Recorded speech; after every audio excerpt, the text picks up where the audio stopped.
இயற்கையை மருந்து சேனலுடைய மேலும் பல பதிவுகளை தெரிந்து கொள்ள இந்த சேனலை சப்ஸ்கிரைப் செய்யவும், பெல் பட்டனை அழுத்தவும். மேலும் மருத்துவரின் ஆலோசனை பெற இந்த வீடியோவில் உள்ள எண்ணிற்கு தொடர்பு கொள்ளவும். இயற்கை மருந்து நேயர்களுக்கு வணக்கம். நிறைய பேருக்கு ஆஸ்துமா விசிங் சம்மந்தமான பிரச்சனைகள் இருக்குது. அதுக்கு நிறைய பேர் ட்ரீட்மெண்ட் எடுக்கிறீங்க, தொடர்ந்து எடுத்துக்கோங்க. அவங்களுக்கும் அதே மாதிரி ஆரம்ப கால யானைக்கால் நோய் அப்படின்னு சொல்லுவாங்க. கால் வந்து யானைக்கால் மாதிரி வீங்கிடும். அவங்களுக்கு என்ன மாதிரியான ட்ரீட்மெண்ட் இருக்குது, சித்த மருத்துவத்தில் என்ன மாதிரி மூலிகை இருக்குது அப்படின்றத நம்ம இந்த வீடியோவில் பார்க்கலாம். நிறைய பேர் என்னன்றீங்க, ஐயா ஒவ்வொரு வீடியோவில் ஆஸ்துமா விசிங்க்கு நிறைய மூலிகைகள் சொல்கிறீங்க, நிறைய மூலிகை சாப்பிட்டு காமிக்கிறீங்க, எதை தான் நம்புறது, எதை தான் சாப்பிட்றது, நிறைய குழப்பங்கள். எல்லாத்துக்குமே இந்த வீடியோவில் தெளிவான விளக்கங்கள் பார்க்கலாம். ஏங்க நிறைய பேருக்கு ஆஸ்துமா விசிங் சம்மந்தமான பிரச்சனைங்க. இதுதான் வேலிப்பருத்தி. வேலிப்பருத்தின்னு சொல்கிற உத்தாமணி அப்படின்ற ஒரு மூலிகை. இதுக்கு என்ன மாதிரியான குணங்கள் இருக்குன்னா, பேரலைஸ் உள்ளவங்களுக்கு அற்புதமாக வேலை செய்யக்கூடிய மருத்துவ குணம் இதுக்கு நிறைஞ்சிருக்கு. கர்ப்பப்பையில் இருக்கிற கட்டிகளை கரைக்கிறதுக்கு இதில் மருத்துவ குணங்கள் இருக்குது. சரி, ஓகே, இதெல்லாம் ஒரு பக்கம் இருக்கட்டும்.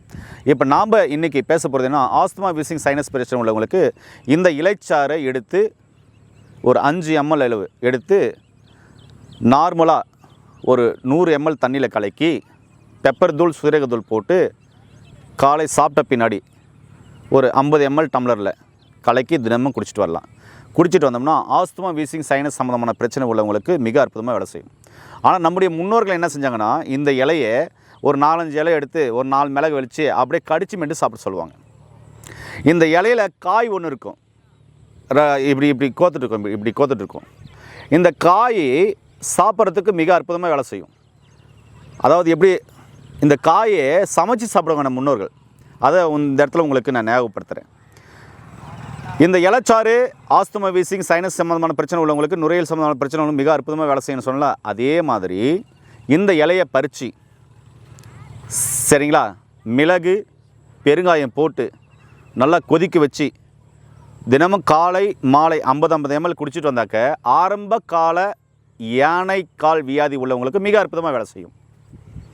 சொல்கிறது புரிஞ்சுங்களா?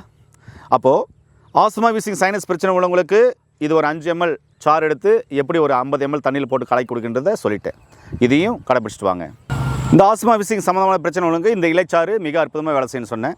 அடுத்து மாதவிடாய் கோளாறு சம்மந்தமான பிரச்சனை உள்ள பெண்களுக்கு இந்த கஷாயம் மிக அற்புதமாக வேலை செய்யும். நிறைய பேருக்கு இந்த கை கால் வீக்கம் இருக்குல்ல, அவங்களுக்கு சுக்கு மிளகை போட்டு இதோடு போட்டு நல்லா காய்ச்சி அதுக்கப்புறம் கொலன்னு எடுத்து நல்லா 10 மாதிரி போட்டு வந்தோம்னாக்க அந்த கால் வீக்கம், மூட்டு வீக்கம், முட்டி வீக்கம், இந்த வீக்கங்களுக்கெல்லாம் மிக அற்புதமாக வேலை செய்யும். இந்த வேலிப்பருத்தில் இன்னும் நிறைய மருத்துவ குணம் இருக்குங்க. இந்த வேலிப்பருத்தி சாறை எடுத்து சுண்ணங்கள் தயாரிக்கிறதுக்கு, குருமருந்துகள் அரைக்கிறதுக்கு நம்முடைய முன்னோர்கள் சித்த மருத்துவத்தில் மிக அற்புதமாக பயன்படுத்தியிருக்காங்க. அதுக்கு தான் இதுக்கு பேர், இன்னொரு பேர் உத்தாமணின்னு ஒரு பேரே இருக்குது. அதனால் ஆஸ்துமா விசிங் சைனஸ் சம்மந்தமான பிரச்சனை உள்ளவங்க, ஒருவேளை நீங்கள் மூலிகைகள் நிறைய எடுத்திங்கன்னா, ஆஸ்துமா விசிங் சைனஸ் சம்மந்தமான பிரச்சனை உள்ளவங்க என்னென்ன மூலிகை எடுக்கலாம், ஆடதோடு எடுக்கலாம், முசுகை எடுக்கலாம், இது மாதிரி உத்தாமணி எடுக்கலாம். இது மாதிரி கூட்டுக்கீரைகளாக போட்டு நல்லா கொதிக்க வச்சு அதில் மிளகு சீரகம் மஞ்சள் போட்டு நல்லா கொதிக்க வச்சு அந்த சாறை சூப்பு வடிவில் எடுத்து நீங்கள் தொடர்ந்து குடிச்சிட்டு வரும்போது உங்களுக்கு ஆஸ்துமா வீசிங் சைனஸ் சம்மந்தமான பிரச்சனைகளுக்கு மிக அற்புதமாக வேலை செய்யும். இதோட தூதுவளை, கண்டங்கத்திரி இதெல்லாம் சேர்த்துனீங்கன்னா மிக அற்புதமாக வேலை செய்யும். இதெல்லாம் அந்த காலத்தில் சூப்பாக எடுத்து நம்முடைய முன்னோர்கள் பயன்படுத்தினாங்க. அதனால தான் சொல்ல வரேன், இதோட காயை பொரியல் செஞ்சு சாப்பிட்டாங்க. அதையும் ஒரு வீடியோவில் போட்டிருக்கேன், அதையும் பாருங்கள். அதனால் உத்தாமணி மிகவும் அற்புதமான மூலிகை. மருத்துவரின் ஆலோசனைப்படி, இல்லை சித்த மருத்துவரின் ஆலோசனைப்படி, இல்லை சித்த வைத்தியரின் ஆலோசனைப்படி நீங்கள் இது எடுக்கும்போது மிகவும் அற்புதமாக உடலில் எண்ணற்ற நோய்களை குணப்படுத்தும். அதனால் மருத்துவரின் ஆலோசனைப்படி எடுத்துகிட்டு நோய் நொடி இல்லாமல் ஆரோக்கியமாக வளருங்க. ஏன் இது ஆலோசனைப்படி எடுக்க சொல்கிறேன்னா, இது உத்தாமணி எது கண்டுபிடிக்கணும் தெரியல, ஒரே மாதிரி இலை இருக்குது அப்படின்னு சொல்லி பார்ப்பீங்க. இதே மாதிரி இலைகள் நிறையா இருக்கும், சரிங்களா? இதே மாதிரி இலைகள் நிறையா இருக்கிறதுனால ஏதோ ஒன்று எடுத்து நீங்கள் பறித்து சாப்பிடக்கூடாதுல, அதனால தான். ஆனால் இதில் இவ்வளோ மருத்துவ குணங்கள் இருக்குது. நீங்கள் அருகில் சித்தா டாக்டரின் ஆலோசனைப்படி எடுக்கும்போது மிக சிறப்பாக வேலை செய்யும். இது முன்னோர்கள் நார்மலாக இதனுடைய காயை பொரியலாக செஞ்சு சாப்பிட்டாங்க, பழக்கம் இருக்குது, நாங்களும் சாப்பிட்ருக்கோம். ஆனால் இன்றைக்கி இது மாதிரிலாம் நம்ம முன்னோர்கள் கடைப்பிடிச்ச அந்த உணவுகள் நம்ம மாறுறோம் சாப்பிட்றோம் அப்படின்னா அது நமக்கு பிடிக்க மாட்டேங்குது, மாற மாட்டேன்றோம். அதனால தான் இந்த பதிவு. தேவைப்படுறவங்க இந்த உத்தாமணியை பயன்படுத்த தெரிஞ்சவங்க நிச்சயமாக புரியும், கண்டிப்பாக பயன்படுத்தி நோய் நொடி இல்லாமல் ஆரோக்கியமாக இருங்க. ஒருவேளை புரியாதவங்களுக்கு மருத்துவ ஆலோசனைப்படி எடுத்துக்கோங்க. மீண்டும் இன்னொரு அருமையான பதிவு சந்திக்கலாம். நன்றி, வணக்கம்.